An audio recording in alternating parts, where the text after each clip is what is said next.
Another guest here with me in the journey of entrepreneurship. The illusion of security in corporate America baffles me. When you're not in the right environment, you feel broken and you feel like something's wrong. That's not necessarily true. My parents let us borrow $5,000. We paid that back eventually. You're down one day, you're through the roof the next, and you have to ride the wave. For me, success is being happy, being content. I can leave, I can close my calendar for the day, go do something with my children. If you want it bad enough, you can do it. This is a game I'm in. This is the game.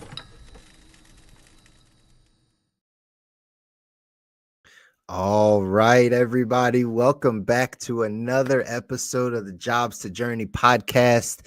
I'm your host, Chris Muzan. Again, we're here on the journey, having conversations, inspiring conversations with people that have gone from the employee side and jumped into the entrepreneurial journey.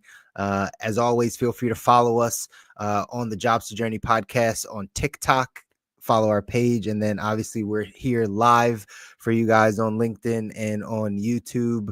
Feel free to subscribe to the YouTube channel as well to make sure you're catching all the content that's coming out. Excited for another opportunity, y'all, to be able to interview somebody that, again, I've been building a relationship with, and him and his family definitely inspire me in the industry that we're in. And it's exciting to be able to, again, hear the stories and get inspired by people that have come alongside us on this journey of entrepreneurship. I say this often, life and business are team sports, meaning you got to have people around you that are headed in the same direction as you to really be able to bounce some things off. And I appreciate this guy for taking some time out today to come on and share his story. So without further ado, Mr. Eric Zylker here. Eric, I appreciate you taking some time, man. Hey, thank you for having me. Actually, I think the last time we saw each other in person or close to was in California. That's I don't right. even remember that retreat that we went on. Getting our butt kicked in the woods by some seals. Yes. Yeah. We bled, sweat, and tears, and lots of other fluids. That was a good trip, though. That was a good time. It definitely was a challenge. It was growth, right? We were growing as men. We were growing as business leaders, and being put through some of those things was definitely a worthwhile experience, let's just say, right? So yeah, that's probably a whole nother episode. Completely different episode. Completely different episode. That's the like the 303 level of entrepreneurship here. Yeah. Today we're going to keep it on the 101 side, but again, as always, appreciate you taking some time. I want to dive straight in to give you some time to again share with people about who you are. So let's take it back to the origin story, Eric. Like, how'd you grow up? Where'd you grow up? How was life at the early stages? Yeah, that's good. So growing up, unfortunately, I came from a divorced household. So I had a two-sided household. And unfortunately, too, my parents, when they split, was not the most pleasant to each other. So it was one of those childhoods where you look back and like, okay, it made me stronger in ways. And there was confusion. Oh, yeah, man, I'll tell you about being a kid and being confused on being pulled one parent, another parent, they're, at some points we're even not talking good about each other. And it was really a struggle as a kid. And that was early on because they think they got divorced when I was around 1. So obviously as I get older and I become more aware of things, it became even more and more difficult. So, right away, getting life lessons about how to persevere through things and get through struggles is, that was the first challenge that I had, was obviously coming from a divorced household and having that divide. Where, luckily for me and my wife, we've been married 25 years now, have 2 beautiful, amazing boys.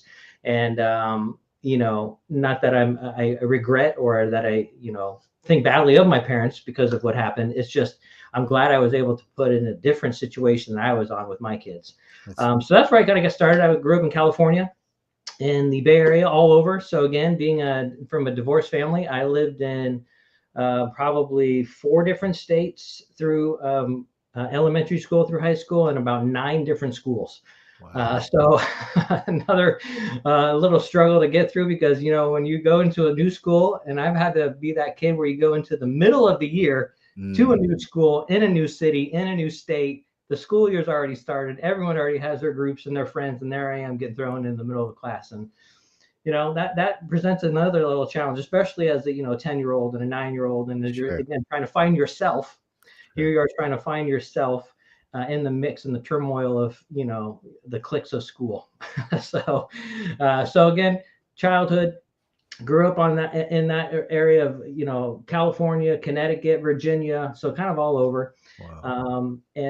Also one of the interesting things, because we're talking about job to employee, and in that transition, half my family was an employee and half my family were entrepreneurs. Gotcha. So I got to see both sides. And which half was like mom was entrepreneur? Yeah. Mom was job. So my mom always had a decent job, that typical, get a good job, good benefits, things like that. So that was her career and her path. And she did very well. She did well for herself. And, she was a single mother for many years before she got remarried. So again, I saw all that struggle of her raising me by myself and going to work. And, probably shouldn't tell some of the stories, but, back then it was a little different. I would literally walk home from school by myself at like 9 years old and be home from 3:30 after school until about 7 when my mom got home all by myself. It was a different time back then, Eric. Like, listen, all that went with a lot of households, right? Like that's the way it was. Good. Not trying to throw my mom under the bus, because now, Social Security or, the child services might have been called. Exactly. But where was it going? So yeah, she had a good career that route. My dad actually, on my dad's side of the family, started more on employee minded, had a job, but then transitioned through his life into entrepreneur minded and entrepreneur. And then his wife at the time too was in real estate and did she did medical exams for insurance companies.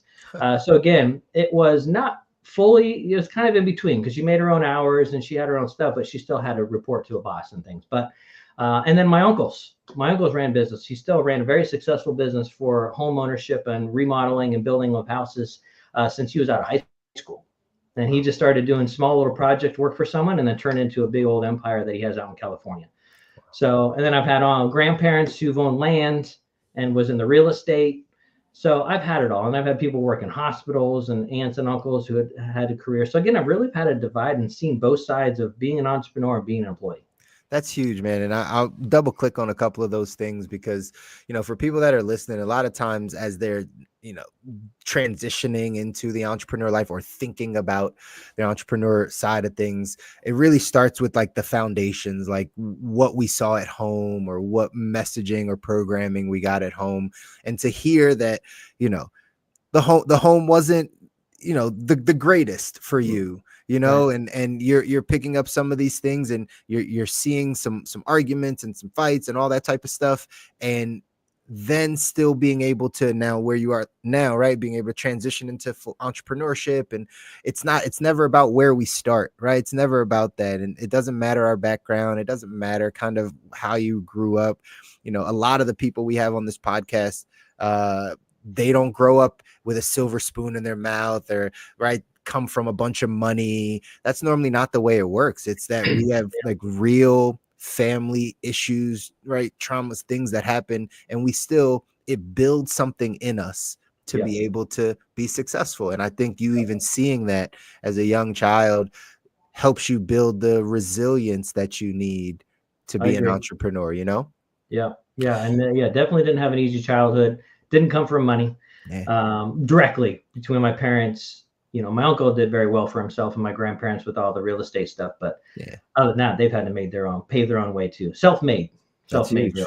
That's huge. And then going to multiple schools. Talk me through like kind of how you were as a adolescent, having to constantly find friends and like, what's that like? Yeah. So actually, I've grown a lot, and growth is important. And not just the typical growth where you go through maturity and puberty and all that, but really growth as an individual, as a spiritual being, and as, from the simple things of how you talk and feel about yourself to how you present yourself to others. And I was a very introverted, shy child.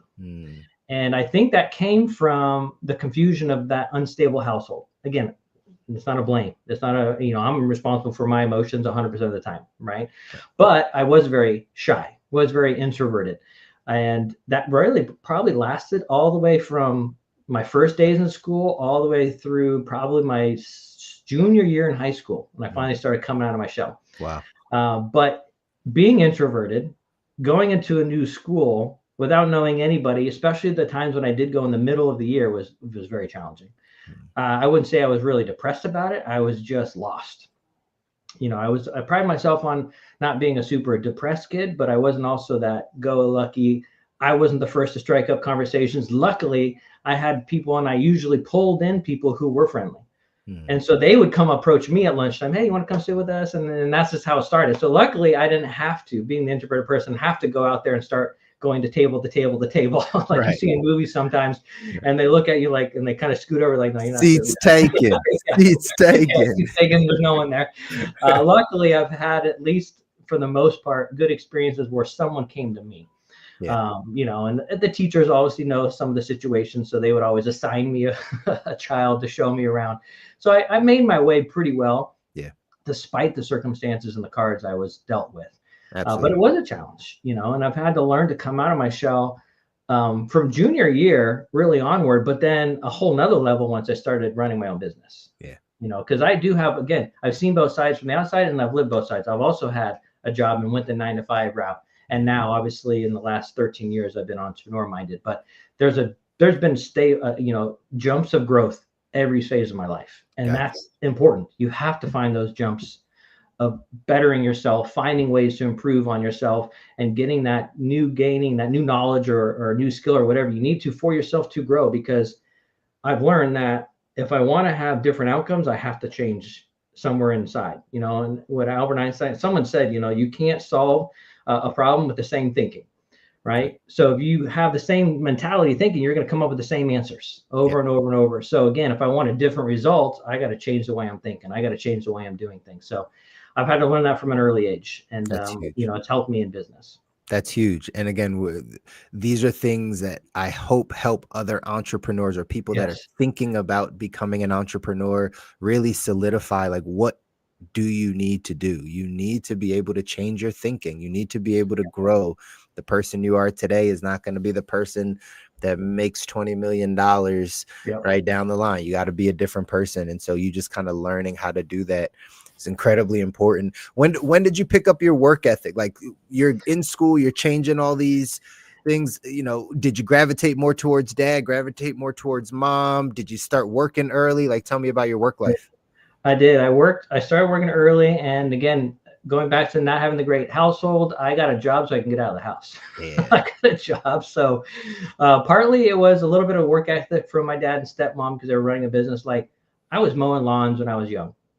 Finding anyways, pulling weeds, doing all the dirty at 12 years old, 13 years old, doing anything I could to make any kind of money. And that's another interesting side of my story too, is, there are some of those hard lessons you feel that parents are giving you that you don't understand why, but then you look back at it and gonna understand a little bit more. Some of it I think is unfair and not fair, because obviously we, as a parent now, I try and do some of the things that I liked, that I thought worked for me as a kid growing up, and then I'd try and do the opposite on some other things.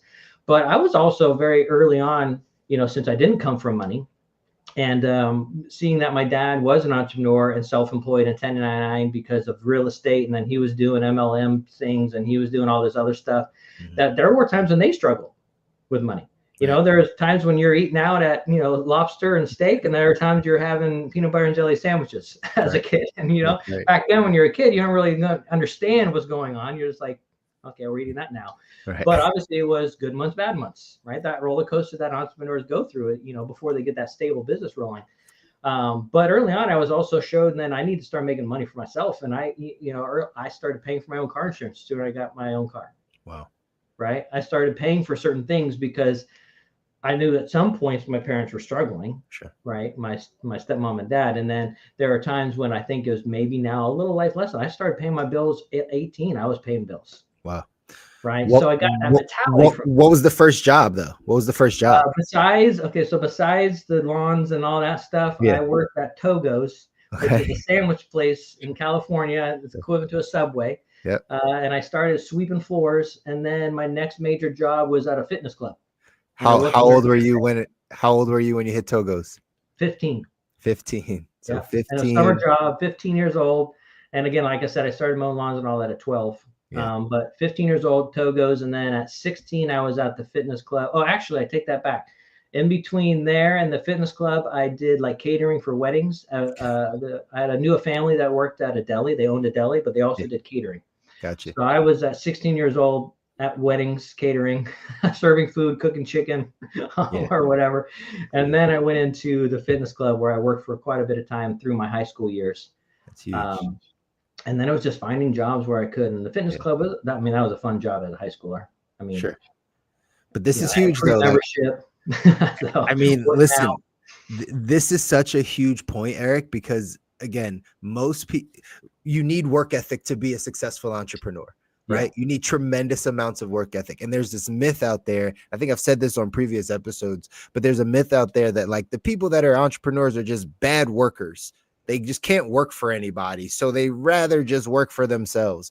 And it's normally the opposite. It's like the best workers, the best employees, the hardest working people become the best entrepreneurs because at some point they realize they should just do it for themselves instead of doing it for a company.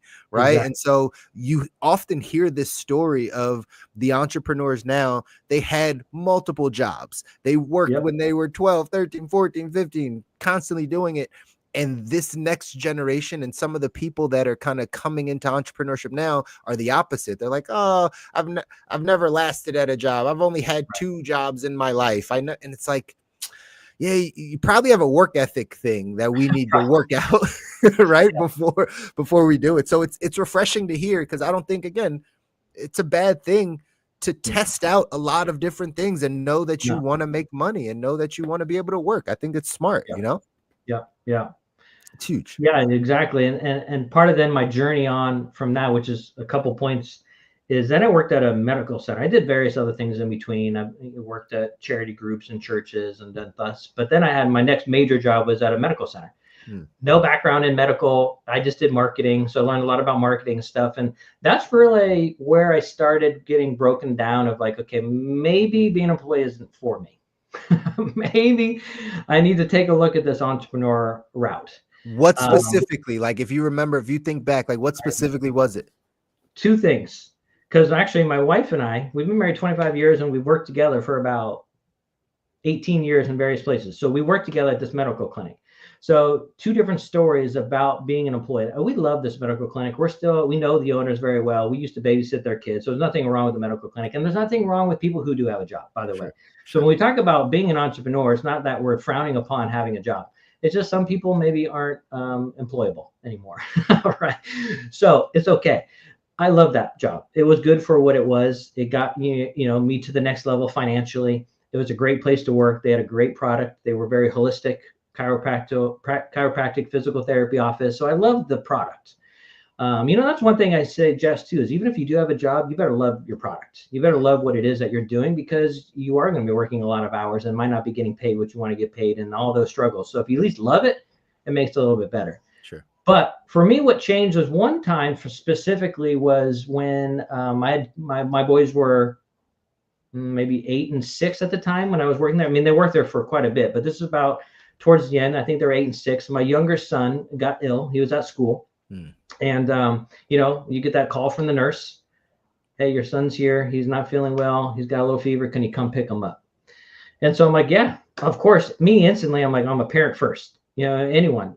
You have a job, you have a career, you're an entrepreneur. You're parent number one, right? So I'm like, absolutely. I'm going to be there. I'm going to come. And I didn't even think twice about it. And I go, all right, go into my boss. I'm like, hey, my son's sick. I got to go. And I'm like, what do you mean? Okay. All right, he's sick, but did you get X, Y, Z done yet? And I'm like, no, I haven't got that done yet because it's like midday. I'm like, okay. So like, all right, so how about you just get X and Y done, get that done first, and then go pick up your kid. And I'm like, what am I going to say? No. I'm like, I had a job. It was my income. So I'm like, all right, fine. So I did the work really quick, got out of there, got to the school. It maybe been an hour. So again, it wasn't like, I'm not trying to paint them out to be really bad, but it was like maybe an hour longer. And my kid, first thing he says is, what took you so long? Now, he's not thinking, he's 6, 7 years old. He's not really thinking, he's not trying to say that to be mean. He just literally was sitting in this nurse's office for so long, was asking his dad when he finally got there, like, what took you so long? And I was like, holy cow. Okay. There's a different perspective here. Right. Yeah. So again, that was the first thing. Next is when someone was telling myself and my wife, we helped this clinic grow. We helped this clinic double in size. They were getting nicer cars, the owners. They were moving to nicer parts of the Bay Area, upgrading their homes. Our income was staying the same. We asked for raises. I was basically told, you're not going to make any more per hour. You're tapped out. And I was, I'm tapped out. Man, I'm making like 60 gross. So I'm bringing in maybe, 50 in California. I was bringing in maybe 48. Right. Right. And I was told that was it. I'm at the max. I'm like, okay. My wife was the office manager. She also later on asked for a raise. And again, I'm leaving out a lot of details, but this is again where it just hit of, they're like, no, we don't feel you are deserved anymore either. Even though we had all this production, all this important, all this increase in the production of the organization because of us coming in and all this, positive gain that the company was getting, but yet we weren't going to make anymore. So again, it goes back to, they're not basing anything off of statistics and production and results. They're basing it off of what they think is fair in the market. Because they were basically told, both of us, we don't feel you can go anywhere else and get any more money.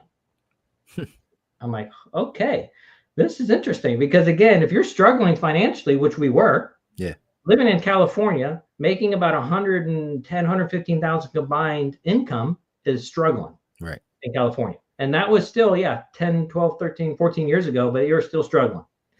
So we're like, okay, we're struggling, but yet we can't make any more money. So what's the next thing? You go get a second job. But now I'm not seeing my kids even more. So that was when I'm like, okay, something's got to change, because this isn't working out. We weren't seeing our children, so we had no freedom of time and flexibility, and we weren't making the money we needed to make to survive and give the lifestyle that we wanted for our kids.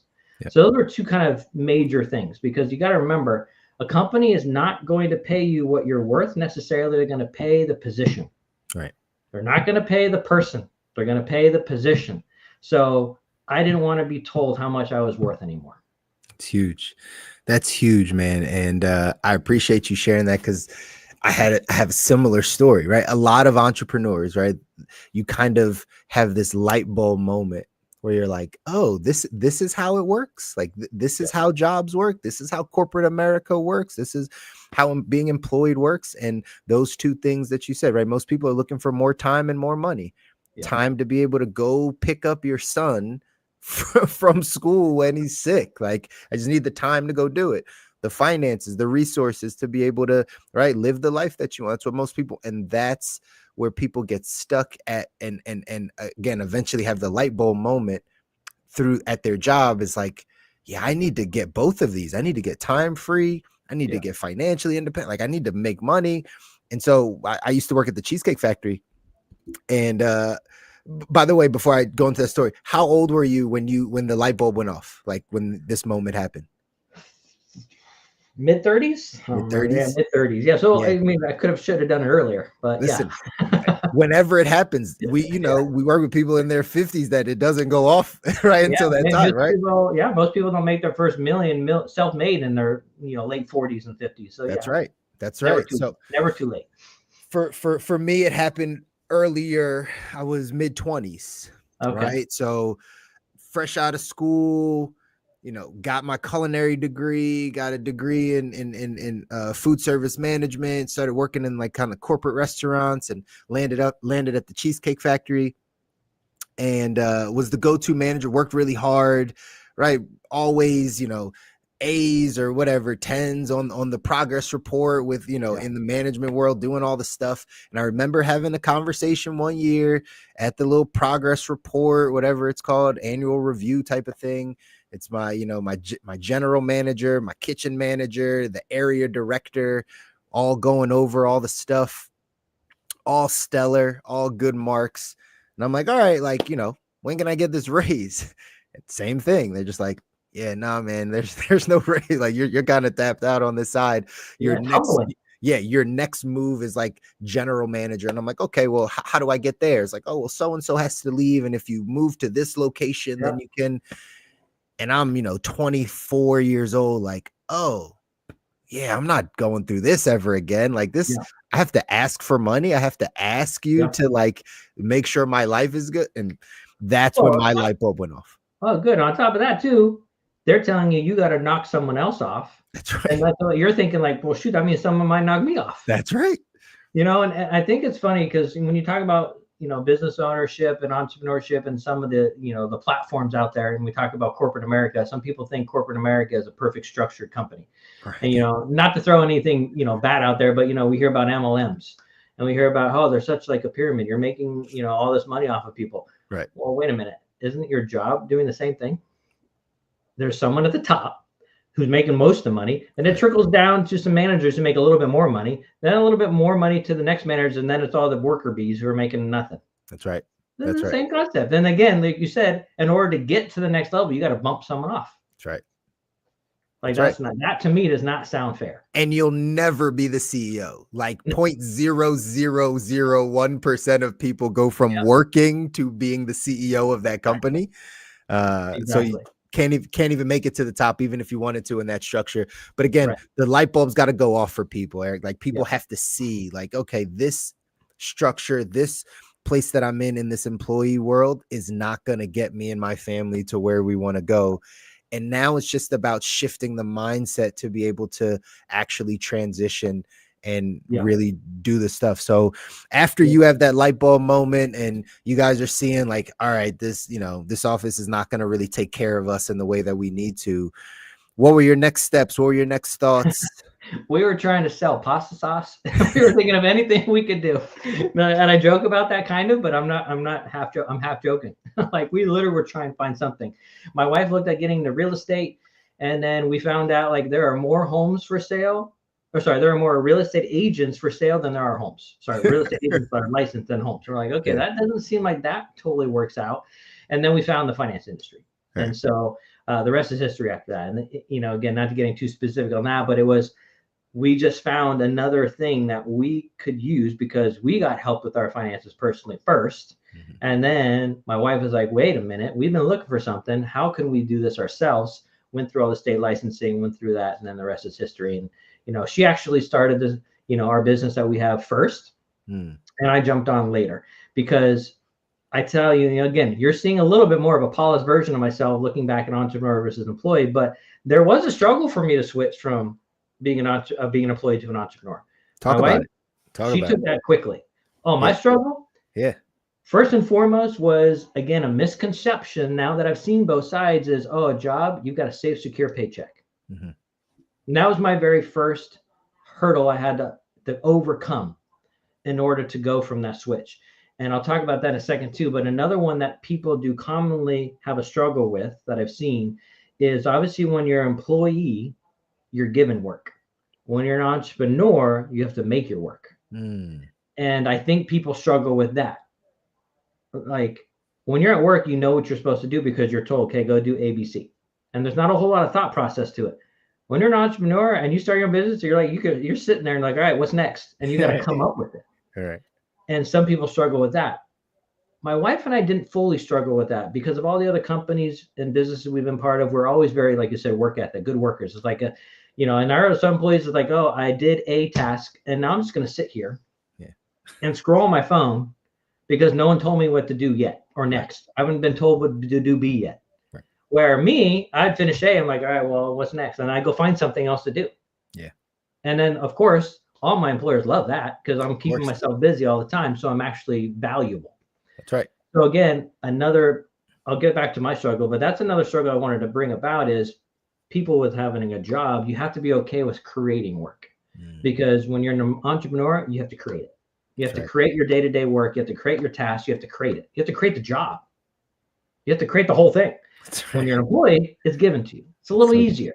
Okay. So my struggle though was that sense of security that you think you have because typically you walk in, you clock out, you're getting paid. Well, being an entrepreneur, depending on what kind of business you're in or what kind of, field you're in, it usually takes a transaction to occur or a sale to occur before you get paid. Right. Even if you're going to open up a restaurant, it takes someone coming in your restaurant, sitting down, eating your food, and then paying you. So there's a transaction that occurs. So that's not guaranteed necessarily. Right. So that was a struggle for me at the beginning of like, well, I like that safe, secure. I know it wasn't very much, but I know I'm going to get my $1,200. It's coming. So then I can plan my bills out a little bit easier. Right. So over time, I've learned to change that. But that was my first struggle where my wife was like, oh, no, I'm all in. Because out of high school, she ran her own business out of high school. She started doing estate management. So she started running people's homes. Like she would hire the gardeners, hire the pool cleaners, go grocery shopping. So she was Instacart before there was an Instacart. She got herself doing all this stuff for multiple families right out of high school. That's cool. Okay. So she already kind of had that mentality before I did. That's why when we came upon our current company, she jumped on a lot quicker than I did. Because I was like, wait, hold on. We can't just go from no stable income to all commission-based, all transactional-based, all entrepreneur-based income. So she started the business first, actually, and I kept my job for a little longer. Yeah, that's normally the way it goes. There's always one spouse or one partner that's like all in and like, let's go risk it all. And the other one's like, wait, pump the brakes. Well, you know what? I might be a better example for some of the listeners too, who do struggle with that transfer. She did not have a struggle with going from an employee to entrepreneur. She was like, I'm all in on this, go. I don't even care. And boom. Some people don't have the courage and guts to do that. If you're a little bit more slow approach, then I'm the guy that you want to talk to. For sure. Because I'll help you with that. Most people are more like you, Eric, in all honesty. Like most people that, especially if they've been in the employee world for a long time, they love that paycheck. Like it's really hard to get somebody away from the paycheck. Everything, they might hate their situation. They might not like their job at all, not like their boss environment, but the paycheck holds them so much, right? That they need to listen to someone like you or hear your story because it'll encourage them that like it's possible. It's possible. Exactly. Yeah, because if I could get through it, if you ask my wife, she would tell you how bad I was. If I can get through it, you can get through it. I'm telling anybody. And it's funny because I still will have moments, and I don't know if you can. I know you're entrepreneur. I still have my like, man, well, if we got a job, I could have had, that steady income, but I'm like, nah, I won't. I can never go back. I can never go back because of the lifestyle I have. Like my wife and I joke, even if we made the same amount of money we made when we were employees at that medical center and made it with our business now, we'd still be way happier. Once you taste some freedoms, it's hard. It's hard to go back. Even though we do have the thought. I have the thought. My wife has we have. Again, in anything that's hard. Yeah, and society also puts you in that and into that. Exactly. Society in simple things of, how hard it is to buy a house, being an entrepreneur versus being an employee. I'm telling you this because I'm going through it. Right. I could easily qualify for a house that's way more expensive with a simple, small W-2. Because it's a W-2, they're like, oh yeah, you're good, approved. Man, when you're an entrepreneur and you run your own business, it's jumping through double, triple fire hoops. And I'm like, I'm making more money than I was when I was a job, but yet you're going to be not as easy to approve me being an entrepreneur versus when I had my small little W-2. Yep. And that's when I go jokingly, maybe I should go get a job at the grocery store just for a W-2. Exactly. But again, society, unfortunately, is setting us up to be that, to be dependent upon W-2 and being dependent upon an employer. That's right. And that's not necessarily good. We're watching it happen because people are more and more dissatisfied with their life, but everything around them has them in this employee world. Yeah. Right.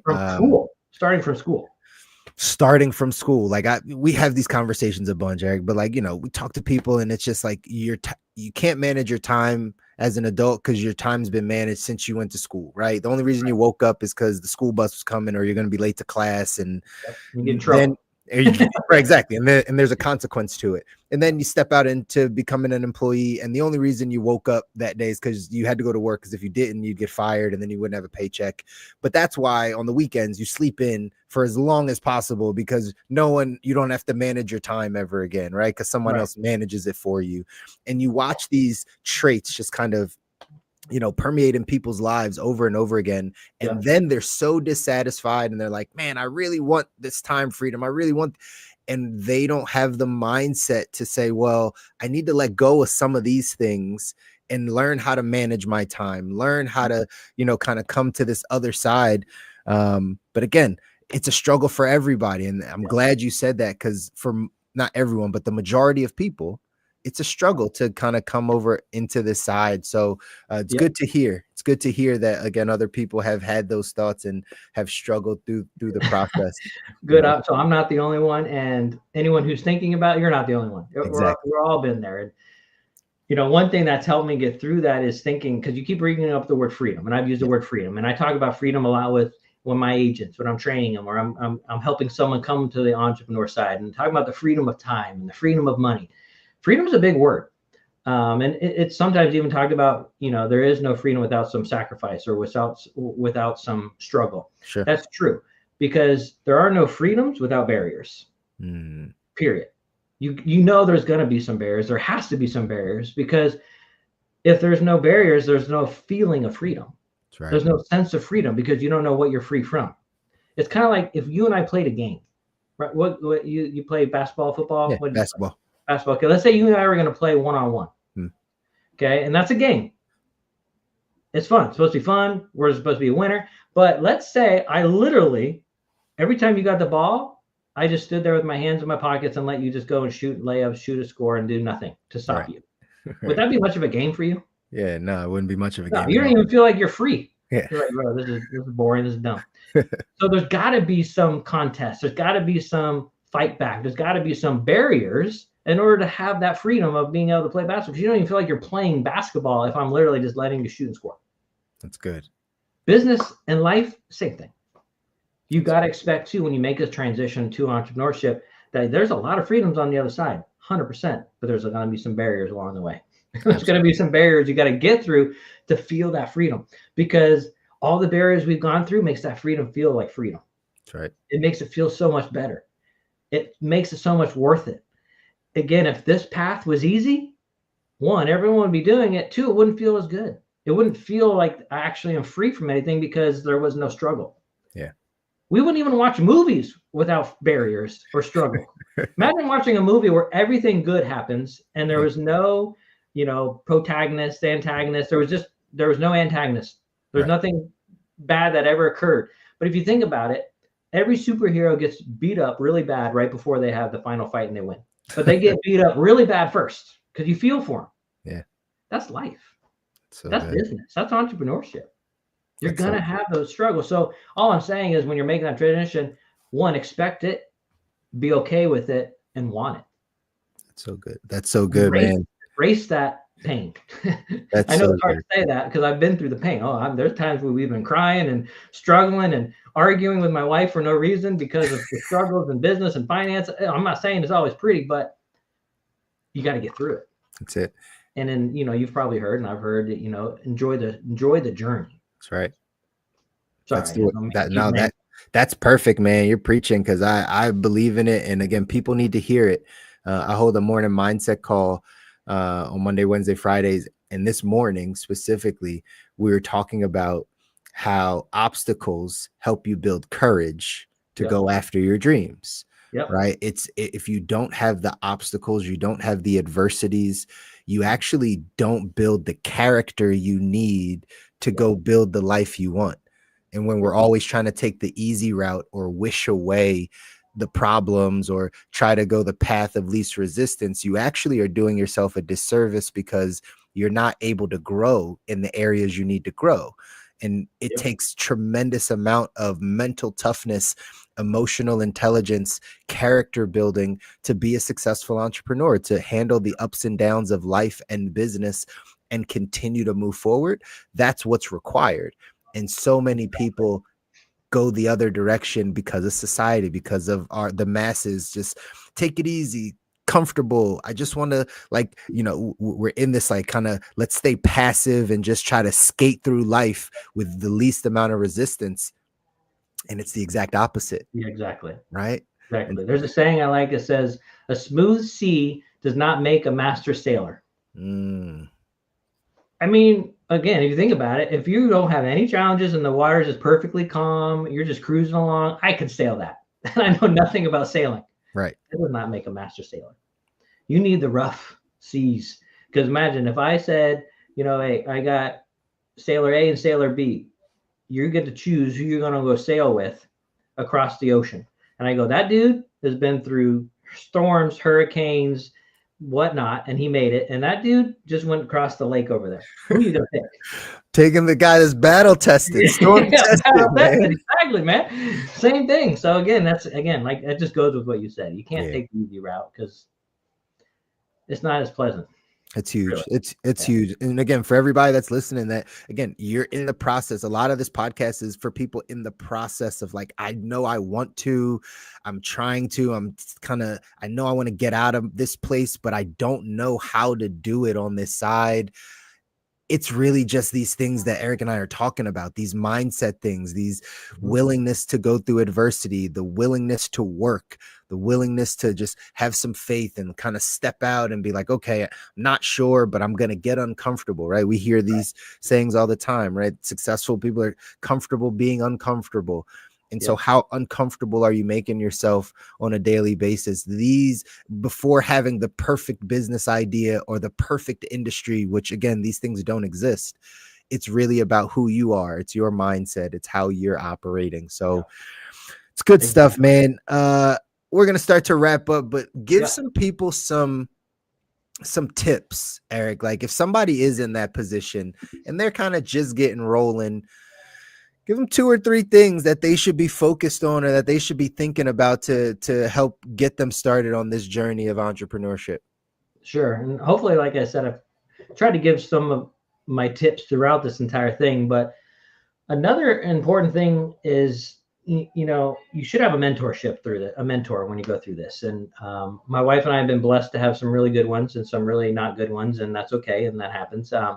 But you need to find a mentor for a couple of things. One, it's like we have a couple different. We have a spiritual mentor and we have a business mentor. 2 different people. Sure. Because they're 2 different parts of our life, right? So you should find that for yourself. And again, when I say spiritual mentor, that could be anything. If you're not a spiritual person, you're not a religious person, great. Someone you go to for mental toughness or changing and mentality things. I don't care if it's a self-help book, whatever. Sure. And then a business mentor. And that business mentor specifically should be someone that's going to mentor you in the same industry that you're trying to get into. The same kind of business platform that you're trying to enter.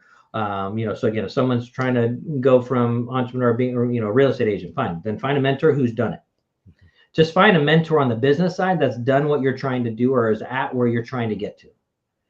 And that's important. Now, I say that having a mentor is important. The second thing I say on that is you also got to realize that at the end of the day, it's still 100% your responsibility to win or not your mentor. And I say that too, because I've had bad mentors and I've had mentors do some really bad things. And again, I can't use that as an excuse to why I didn't win. I got to win no matter what. That's good. So I find my ways through that. And again, having a mentor can help you through that. But just at the end of the day, realize that no matter what, your condition in life is 100% on you. You can't blame anyone. You can't point fingers at anyone else. You can't say, well, they didn't train me well enough. Or my mentor didn't talk to me well. I mean, I had a mentor that I thought was my mentor that would never really check in on me at all. So it's okay. I got to win anyway. That's right. Because why? Your mentor does not pay your bills. Your mentor does not have to put food on the table for your kids. That's right. So again, always have that mentorship because they've also gotten me through some tough times or helped me with spiritually the tough times. And then business side, they've got me through, hey, this is what's going on in my business. What can I do? Because I'll tell you, and I tell my guys that I'm training up and mentoring is like, I've probably seen or been through anything that you're going to see or go through. That's right. Now I've been this 13 years of my career. I've seen a lot, been through a lot. So we just have the experience and the knowledge. I tell my guys that I'm training, it's like, I'm not necessarily better than you. You could be better than me in a lot of different things. All I'm going to tell you and help you or mentor you through is because I have experience. That's it. That's so good. And that's all it is. So you need it. But at the end of the day, there's no one's finger that you can point or blame except for looking in the mirror and pointing right back at you. And if you can do that, you'll be fine in this entrepreneur world. If you can get through the struggles and, like I say, embrace the ups and downs, the rough seas, all that stuff I talked about earlier, if you can go through that going, okay, expect it, it's probably going to happen, it's going to need to happen because I'm going to be stronger at the end of it, and be okay with it, you're going to be fine. There are so many things that would have crumbled me when I first started this business that did crumble me that now I like bat an eye. Okay, cool. That happened again. No big deal. I can get through it. Before would crumble me. right? And I know you probably heard this phrase too. Mental toughness is huge. Mental toughness is a big part of this. Mm-hmm. Mental toughness is, think about it as it's your ability to bounce back. Mm. Because again, you're going to have the turmoil. You're going to have all these things happen, bad things, bad news. Things are going to not look you're going your way very well. Mm-hmm. And it's not just the fact that you didn't die. Right. It's the fact that how fast can I get it, look at it, take it on, and then move on and move forward. It's how fast you can get up. You know, that saying is you can get knocked down a ton of times as long as you keep getting back up. That's it. That's what mental toughness is about. It's how fast can you rebound. That's I've learned to rebound a lot quicker, because I'm telling you, there are things that have happened in my business journey that I'm like, rent late, all these things late, can't do this, can't pay for that. And that would have threw me through the, you know what, back then.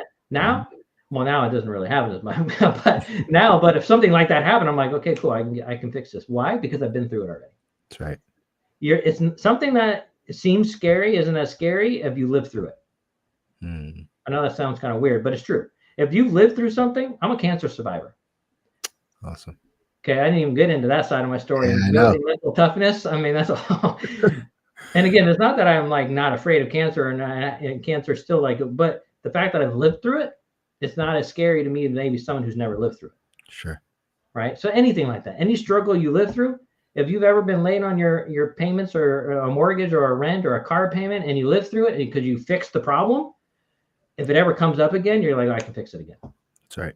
So that's that experience that you and I were talking about too, is you can't look for those smooth sailing. You're going to have to go through those things. Right. Yeah. And lastly, on that too, is another point or tip is patience is important, but not patience to where you're not working, but be okay with, it might take a little bit of time to grow something. Right. I'm not going to try and say it, but you should look up the Chinese proverb about bamboo. Just look up, there's a whole proverb about bamboo and the beauty of bamboo, but also the headache of the bamboo. Because really quick, I'm going to butcher it, but I'll say the short part of it is bamboo is not a fast growing plant. So the whole point of it is what's happening is as you're seeding it, water, seed, water, fertilizer, sunlight, water, nothing is happening for like months. Like you don't even get a little sprout. Sometimes when we plant something, as soon as you see a sprout, you're like, man, something's happening. Woo, everything's growing. And that could be like a week or a couple of days. Right. Bamboo, months, and see nothing. Then as you keep doing your actions that you should be doing, even though you're not seeing any results, you keep doing it, all of a sudden the bamboo is going to shoot up. And that's because it was building the foundation underground for all those months before it decided to go, we're ready. Boom. Yeah. And then all of a sudden they're growing 20, 10 feet, 15 feet tall in days and weeks because the foundation was growing. Imagine if you were a farmer and you had to get bamboo and you stopped because you saw no progress after a month. Now you got nothing. That's right. So you got to so I say be patient, but I would say I don't want to use patience as a bad word because they're like, oh, people are just going to, it's going to take me 2 years to build a business, 5 years, 10. No, I'm not saying that. Be uncomfortable with not having progress, but be patient with your progress. As long as you keep watering, keep doing what you need to do. There are times even in our business, Chris, I'm sure you do the same thing in our thing. I'm like, I got to go back to the basics. I had to start calling everyone. Something might not be going right as quick as I want, I just know if I pick up the phone, things will happen. That's right. So just keep watering, keep fertilizing, keep nutrition and nurturing your business, your idea, whatever entrepreneur direction you're going. Just keep pouring into it, and it will sprout. That's so good. Keep going.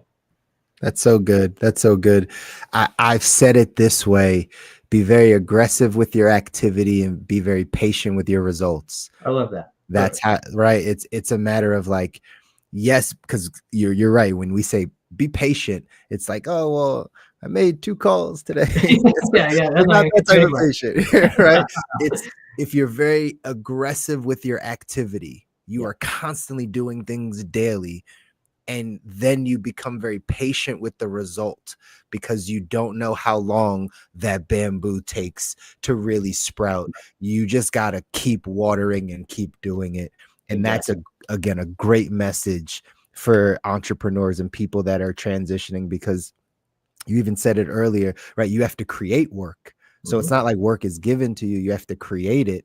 And so learning to be aggressive and just like constantly creating work and for yourself to do, but not expecting there to be a harvest in a week, in a month, right? It's like Maybe a this year. Even in a year, right? This, takes years to be able to build, but don't stop being aggressive with your activity. So I like that. That's a good way to put it. That makes sense. Yeah, that's solid. It's all worth it. I mean, there are times like, man, I'm so glad I didn't quit. I'm so glad I did keep watering. I'm so glad all of that, because it is worth it on the other side of it. And it makes it fun. Makes it fun, man. When the outcome is what we want, and when you start to see that stuff happen, and you start to seeing that fruit, you're starting to get some of that time freedom, you start to get some of that, financial growth. Man, it's like, all right, it was worth it. It was worth it. And so we just continue to keep pushing and continue to keep watering. Man, this was super enjoyable, man. Yeah. And just let's remember, any business you see anywhere started with the same thing you're doing. Yeah. Amazon started the same exact way. Apple started the same exact way. It took someone to have an idea, put a lot of work into it, a lot of failure into it, and then it finally goes. So the company you might currently work for, they did everything that we're talking about here. That's right. They put that there. So you can do the same thing. That's all. I mean, that's all else I say is you have the same ability as those guys. That's right. I love anyway. it. I love it, Eric. Where can people find you? Do you play on the internet? I know I play here. But...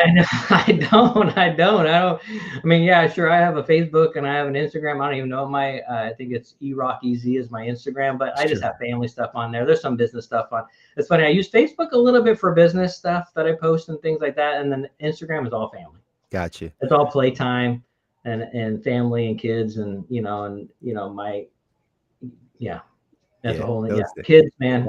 That's where I'm gonna encourage you to get on LinkedIn, because that's where we're live right now. At least get a LinkedIn profile so people can find you. All right. I think I have one. I think I do. It's probably my first name, last name. There we go. Find this guy on LinkedIn. Yeah. Just hit me up a message. Say hey. That's right. Say hey, because again, your story is valuable, Eric. That's why we do this podcast. Like I said, because there's people out there that want to transition that don't think they have what it takes. And what they don't understand, because they're not around people like us, is that we all started there too. We all had fears too. We all were employee minded too. Like we all started at that spot. And it's possible for somebody to transition and get to the, building the life of their dreams. It's Absolutely. Just, it takes some courage. It takes you going through some obstacles. It takes some stuff that maybe you're just not practicing right now. And so it's important to be able to hear those stories from people, man. So I appreciate you taking some time. I got to get your wife on the pod also. Yeah.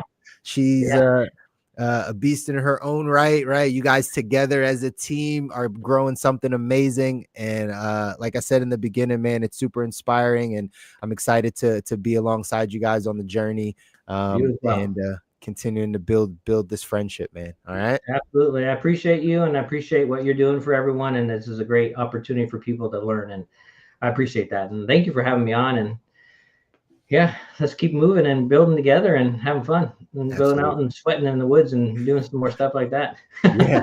I don't know how many times we're going to do that again, but definitely we got to figure it out. Right. Yeah, exactly. Cool, man. Well, listen, enjoy the rest of your day, Eric. We'll be talking soon. All right. All right, y'all. Have a good one. Take care.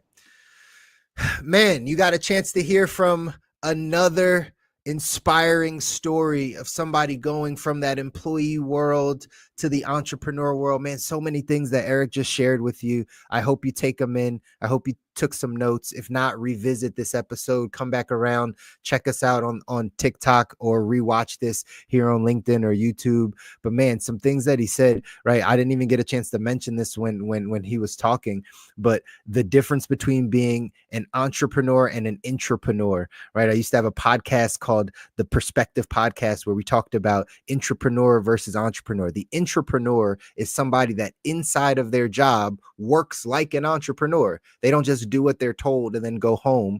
They do what they're told and then make more stuff for themselves, create new jobs for themselves, create new opportunities inside of their own company that they work for. They're not fully the entrepreneur, but they're taking that mindset and creating that inside of their job. If that's you, then you are ripe to be an entrepreneur. If you are already that person at your job where you're like, you know what, every time I have extra things, like I go do it. They don't have to ask me for it. I create my next position. Well, you might be ripe to step out and do this to yourself with that same mindset. So that was huge. And then again, him just talking about the adversities, the challenges, and how we have to have the right mindset to be able to go through those things. Why? Because it builds our character and it builds us to becoming the person that we need to be to go off and design the life that we want. So again, great stuff. I really appreciate Eric and the fact that, again, he can share his story and share these things with people because I know that they're going to add value and benefit all of you that are listening. As always, I appreciate you guys tapping into another episode of the Jobs to Journey podcast, and catch us soon for the next episode, probably coming up in the next week or so. But either way, we'll catch you next time. Thanks again for watching another episode of the Jobs to Journey podcast, where we're sharing the inspiring stories of those that have come from a job and transitioned into the entrepreneurial journey. As always, if you know somebody that this would resonate with because they're going through their journey, share this episode with them. If that's you, feel free to drop a question or leave a comment. What resonated with you from today's episode? What information can you take that's going to now help you along your journey? We'd love to hear from you. And as always, feel free to share all of the content that we have and follow us on all the platforms, so that not only can you excel in your entrepreneur journey, but you can also get your financial foundation secured. Until next time.